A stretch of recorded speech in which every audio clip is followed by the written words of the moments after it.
Number 7, the washing machine's highest setting for the spin cycle is 4,400 revolutions per minute, and it's 50 centimeters in diameter. Of course, we're going to need that in meters and in radius, so that's going to be half is 25, and then meters is 0.25 meters in radius. What's the centripetal acceleration in terms of g? Okay, now here's our acceleration.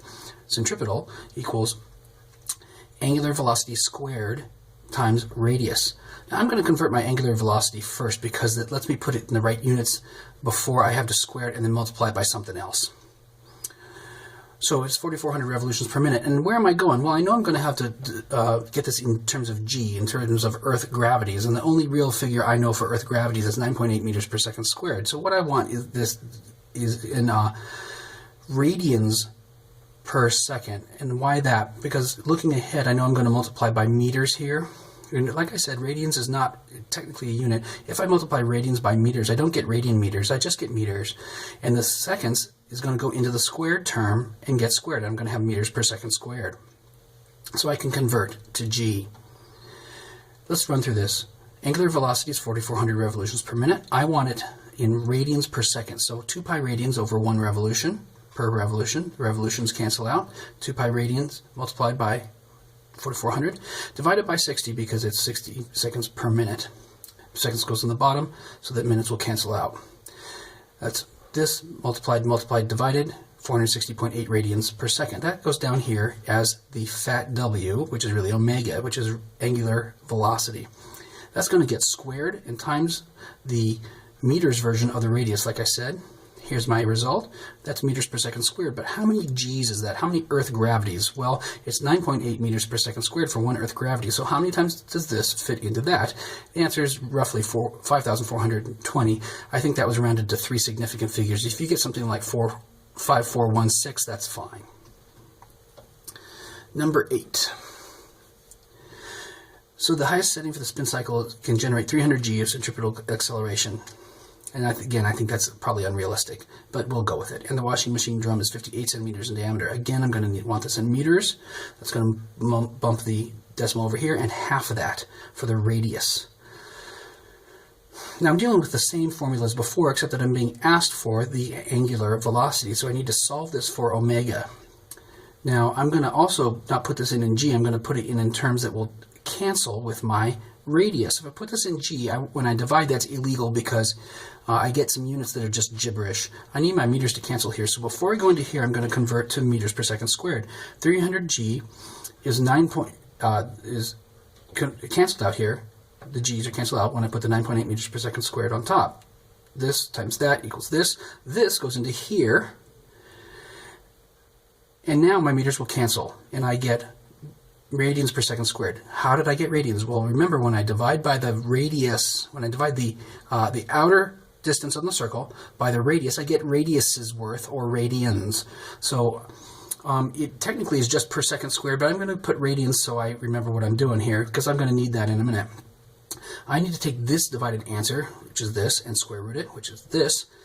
And now I need this in revolutions per minute. Well, I have it in radians per second, so again, I'm going to use these conversion factors, except this time I think they're both upside down to what we did before, because I have radians per second, therefore seconds goes on top. In this case, the radians goes on the bottom, 2 pi radians per revolution. This is 100 times 60 divided by 2 divided by pi, 964 revolutions per minute.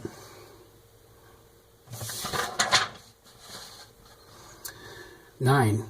Now, this is my tau, which is torque. It's the Greek letter tau, and I don't frankly know how to write it very well, but we'll pretend or something. The bolt needs tightening at a torque of 15.5 Newton meters. Sorry.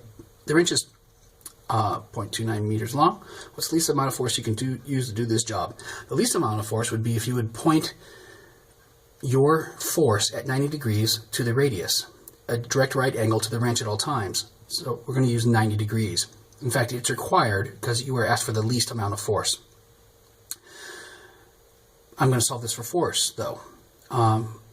The r sine theta is going to go under the tau as it goes through the equal sign, and then I have the f alone, but I want the f on the left, so I'll just switch both sides. I'll just reverse it. F is equal to the same thing, but it's just on the left. Here's my torque, here's my radius, here's my angle. Sine of 90, remember, in degrees is 1. If you want to do a test for your calculator, put that in and make sure you get 1. If you get something else, your calculator is probably in radians or something. 15.5 divided by 2.29, no one cares about 1. Answer. What torque is produced by a 70 Newton force tightening a bolt at 85 degrees, 23 centimeters from the center of the bolt? I'm going to need this in meters, so that's going to be 0.23 meters. Here's my force given, here's my radius given, here's my angle given. Remember, it's sine of the angle.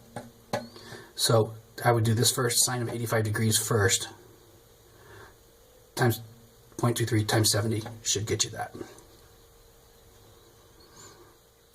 A dog toy has 2 spheres connected by a thin rod. The overall length is 0.38 meters.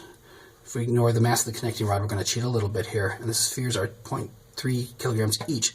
What's the moment of inertia of the toy if we spin it around a center point? The formula for moment of inertia for this, in this case, is if we take something in the center and we rotate it and describe a circle in space. Except in this case, we're going to do this. We're going to rotate the item like that from the center. The formula is moment of inertia equals mass times radius squared. I have 2 of the same mass. I have 2 balls on the end of the stick, on each end of the stick, so it's double that. The radius is half of that, isn't it? So it's 0.190 meters squared. I would do this first, and then multiply by 0.6.